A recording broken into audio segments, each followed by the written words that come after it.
to the channel. Thank you so much for joining me. I truly appreciate it. I hope this video is going to go all right because my camera is behaving very strange. It seems a little bit laggy and distorted, so I'm hoping it comes across okay. I'm hoping it settles down, so we'll see. We'll read this chapter and see how it goes. Thank you so much for all of your comments and your subscribes. I really do appreciate every single one of you. Honestly, it is such a blessing to me. So yes, guys, I'm hoping this settles down because this end is very distorted, and I will go back and check to see if it's like that. You know, if you see this video, it's settled down and I've put it out. So thank you guys for joining me. I really appreciate it. We're going to go ahead and do the next installment of Return of the Gods. Sorry guys, I had something in my throat there. So this one is called Dominion. And if you want to go and find the other chapters of this book, then please go have a look. I have made all playlists. So if you want Return of the Gods, you can go there and all of them are there. So there are playlists for all the books. So you don't have to search across the channel.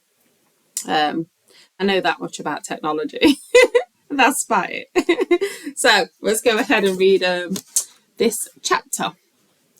Processions of the Gods. The wall having been broken, the gate having been forced open, what happened at Stonewall would now begin radiating from Greenwich Village to the world. The people of Sumer parade before you. In ancient times, the goddess stood at the centre of culture and the pinnacle of its religion. She would seek to do so again.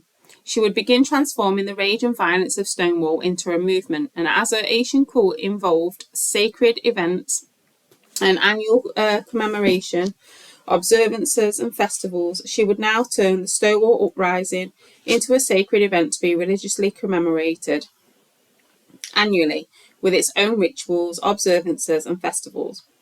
In the ancient Middle East, she was especially known as the goddess of parades and processions. The ancient hymn, The Holy One, begins, "The people of Sumer parade before you. They play this sweet ala drums before you." Parades became a central part of Mesopotamian and Middle Eastern popular culture, and at the same time were an intrinsic part of her cult and worship. Therefore, we might expect that the spirit of Ishtar, upon its return, would seek to commemorate the Stonewall riots with processions and parades, and this is exactly what would happen. The goddess would create a new ritual, a parade and celebration that would eventually become a central component of American and Western culture. At the same time, it would increasingly take on the aura of a religious festival. The Stonewall Parade. 5 months after Stonewall, gay activists met in Philadelphia and planned a march to commemorate the Stonewall Uprising to take place the following summer in New York City. It was to be repeated every year on the last Sunday of June. 3 other marches were planned for the same weekend. 1 in San Francisco, 1 in Chicago, 1 in Los Angeles on Hollywood Boulevard. They were to be protest marches and parades at the same time. On June 28, 1970, the 1-year anniversary of the Stonewall riots, the participants gathered in Greenwich Village near Stonewall to begin the Christopher Street Liberation Day March. The name was taken from the street on which the riots erupted. Beginning with a few hundred participants, the march proceeded up 6th Avenue, where it swelled to a few thousand before reaching its destination at Central Park. As planned, the parade would be repeated every summer as an annual observance. With each passing year, more marches would be held in more cities across America and then around the world. They would be called Gay Liberation Marches, then Gay Pride Parades, and then simply Pride Parades. They all took place at the same time of the year to commemorate the uprising that brought them into existence. The first march in Los Angeles down Hollywood Boulevard was called the Christopher Street West Association Parade, to identify it as Stonewall's westward extension, and many of the pride parades and festivities in Europe were part of what was called the Christopher Street Day celebration. All the pride parades, marches, processions and festivities had their birthplace, Stonewall. Could even this go back to an ancient mystery? The Gate of Ishtar. The most famous entranceway leading into ancient Babylon was the Gate of Ishtar. It was the starting point of the city's processional way. The Great Babylonian parades would begin at the gate, then proceed down a half-mile road of ornate walls adorned with painted images. The goddess presided as queen of the Great Babylonian processions and parades, and thus was the one who inaugurated them at their entranceway. So too, it was the goddess who inaugurated the processions and parades that would cover the modern world. They began at Stonewall, the ground of her manifesting. Stonewall was her modern-day entranceway, the gate against which she pounded until it opened. Stonewall was the modern world's gate of Ishtar, so it was no accident that it would become the inauguration point and launching ground from which the parades of millions would begin. And so, as in ancient times, the most ubiquitous of the modern world's parades was set in motion at the gate of the goddess. Sorry guys if you see me fidget, I've got a really bad back, so I've got a hot water bottle just on the bottom of my back. Processional way. The ancient parades began at Ishtar's gate, made their way through the processional way to the Temple of Marduk, the city's central thoroughfare. So the parades, inaugurated by the goddess in the late 20th century, began in New York City, a Babylon of modern times, and proceeded along the city's central thoroughfare. And as the processions of Ishtar began at the gate, so the pride parades began in New York City, the gate of America. They would then make their way through the central thoroughfares of great cities of the modern world and then trickle down into smaller ones. Gate of the Two Arches. As the ancient parades of the goddess began at the city wall, so her modern parades began at that which was named after a wall, Stonewall. The ancient parades began at the gate bearing the goddess's name, an entranceway covered with bricks. The modern parades of Ishtar were inaugurated at Stonewall, the wall of which was like the gate of Ishtar covered with bricks. The gate of the goddess was made up of two brick-covered archways, a smaller and a greater. The Stonewall Inn likewise possessed two brick-covered archway entrances, a smaller and a greater. In fact, it was these arch entrances that a mob of the Stonewall riots sought to break open and go through. As in ancient times, the massive processions and parades of the goddess began at the wall and the brick-covered arches of her gate. The lion, the bull, and the dragon. The gate of Ishtar was famous for its depictions of the lion, a symbol of the goddess. Thus, the ancient processions began under the sign of the lion. The processions birthed at Stonewall also began under the sign of the lion, in that the lion's head marked the site of the uprising that birthed the parades. It was through the Ishtar gate that the gods entered the city in the form of idols and images. The gate and walls of the processional way were adorned with symbols of the gods, lions, dragons, and bulls. The lion, as we have seen, represented Ishtar. The dragon represented the god Marduk, who, in Babylonian mythology, was a lover of Ishtar. In the Bible, the dragon, of course, is also a symbol of Satan, and the bull was a symbol of god Adad. In the land of the Canaanites, Adad was Hardad, and Hardad was Baal. So the gate of Ishtar was the entranceway, the portal through which the gods entered. Thus the question, could the entrance of Ishtar at Stonewall, from which the modern processions were born, likewise serve as a portal, the gateway of the gods? In ancient time, Ishtar's parades would draw the people into her worship, so they would again. The celebrations were, in essence, spiritual and even religious in nature.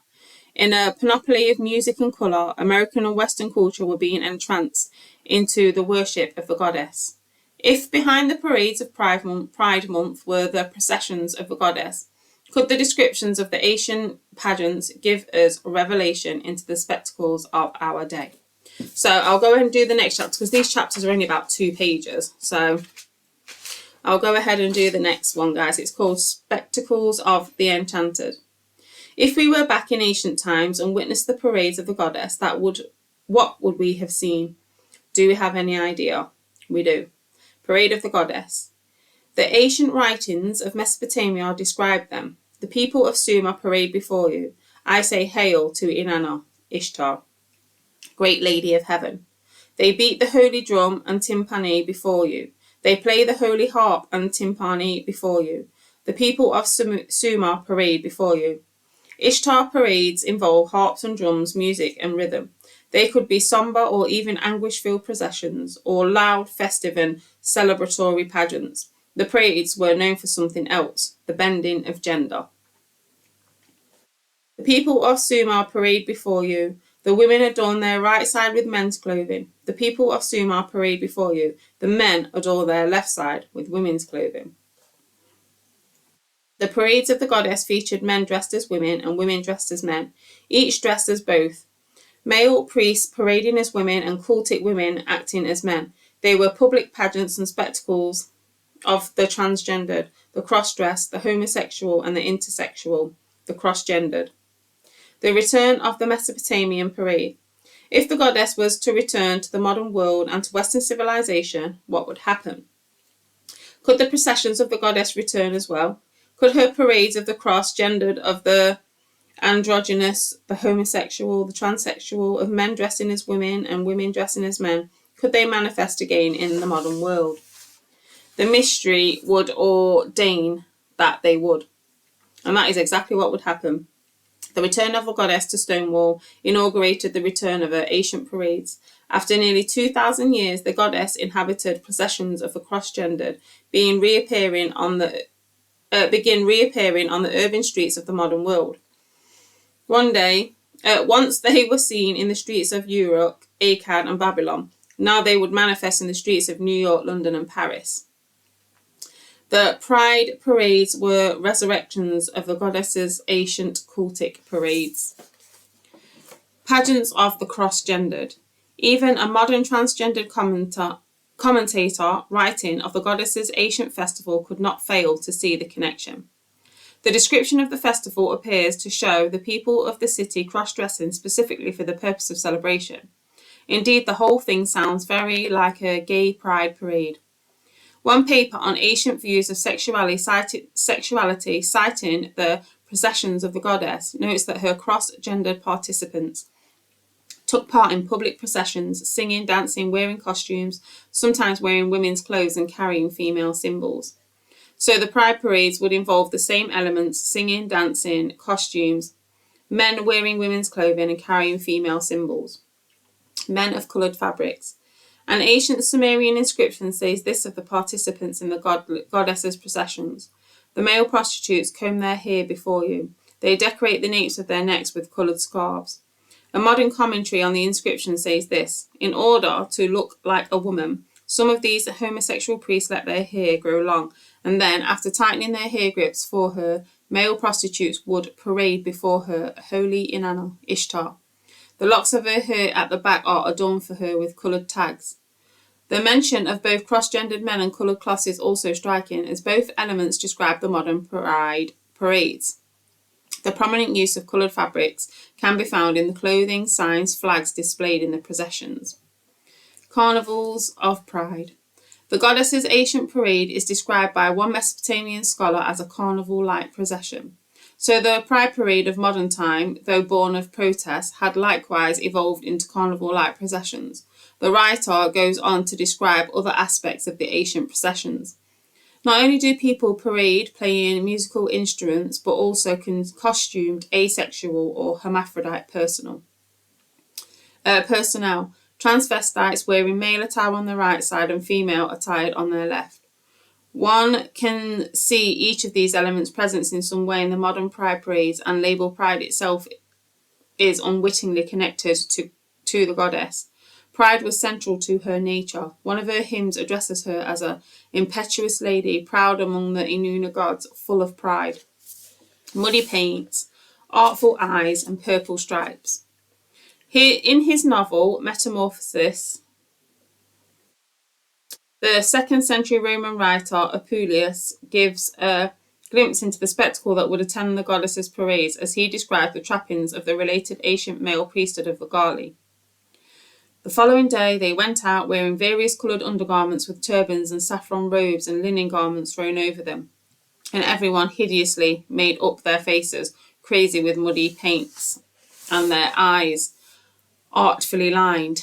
Some wore tunics fastened with belts with purple stripes flowing in every direction like spears, and yellow shoes on their feet. Again, we see the spectacle of men publicly displaying themselves as women and adorning themselves with coloured fabrics.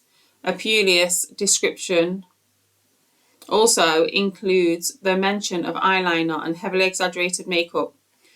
These two have become defining elements of modern Pride Parade in its prominent displaying of transvestites, female impersonators, and drag queens. The footsteps of her priests. The goddess's parades were known for flouting societal norms and the distinctions of gender. Her modern parades would be known for doing the same. Descriptions of the ancient processions include such adjectives as licentious, bawdy, unbridled, and lewd. The same words would be used to describe their modern incarnations. Through the pride parades, the goddess would bring her flouting of convention into the modern world. She would use them to pound open the last closed doors of Western civilization. Millions of people around the world were now partaking in goddesses' revived processions, just as her priests and cultic personnel had done in ancient times. Millions were now walking in the footsteps of her ancient priests and becoming her servants. It was not only men who took part in the goddesses' processions, but women. Their presence is another component of the mystery, and the return is now affecting our world. Its opening will take us from the islands of Greece to the streets of ancient Sumer, and from one of the goddess's most famous incarnations to a dance of swords. I hope, guys, that calmed down. I'm going to go back and watch it and check. When I was in a civil partnership, I actually went to Pride, and we didn't go on the march or anything that I can remember, but it was just held in a place, and we went there, got loads of free stuff as you walked around, danced and stuff like that, and thought there's nothing wrong with it. It's just people showing love to each other and enjoying who they are. And that's exactly what I thought in my blindness and in my ignorance. So I know exactly how those people feel when they're in that space doing that. And, you know, I was fully persuaded in my mind that there was nothing wrong. But obviously, when you're saved, you see things through a different lens, you know, and through the truth. And yeah, it's just so strange because it's just, you know, when I talk about it, I feel like it's just a different person, like somebody else lived that life. But, you know, at least I have a perspective and a personal story about that side of life, because people are so quick to judge you as homophobic or, you know, whatever they want to call you just because you disagree with what they want to be recognised as, or blah, blah, blah. All because you believe it doesn't mean I have to. I have lived through, like I said, I've been in a civil partnership. I've been to Pride. You know, I was surrounded by a lot of friends who were in same-sex relationships. So I have walked the walk. So it's not just a perspective of somebody that's never walked the walk. I've walked the walk, and I was actually in a relationship and a civil partnership, which is like a marriage, but not, you know, you're together by law kind of thing. So, you know, we did, and that was before that marriage actually was legal. You could only have a civil partnership at that time. So, yeah, so my perspective is from a different point of view. It's not one from, you know, just being a Christian. Not that there's anything wrong with that. I have a little bit of insight, and I can only talk about from my personal experience about how I felt about the situation and how I felt at the time. And yeah, I was ignorant to everything, really.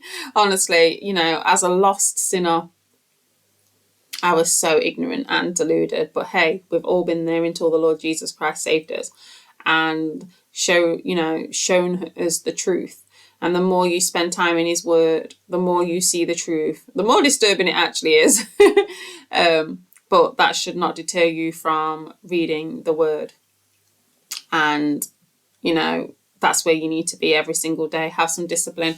I've noticed on a day where I don't read my Bible in the morning, I don't read it all day, because I'll say, oh, I'll read it later. But then the day starts and it doesn't happen. So now I make time in the morning to read my Bible before the day starts. And it actually puts me in a better mental frame of mind. And when I'm not reading my Bible, I can't cope with this world. So every day I make sure I'm in my word and thanking the Lord for his grace and his faithfulness. You know, I don't deserve it, but hey, if any of us deserved it, or it was because of any of the things that we did, then we wouldn't have it. So thank you so much. I really do appreciate it. And once again, welcome to any newcomers. I am honestly so grateful that you would even listen to anything I have to say, because I'm just nobody really.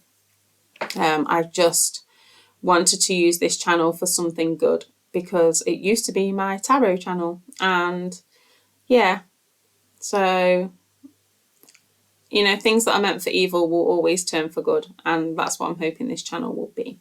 So thank you so much, guys. Honestly, I will keep you all in my prayers, as I do. And yeah, thank you so much for sharing your time with me. And I will see you all in the next video. Bye, guys.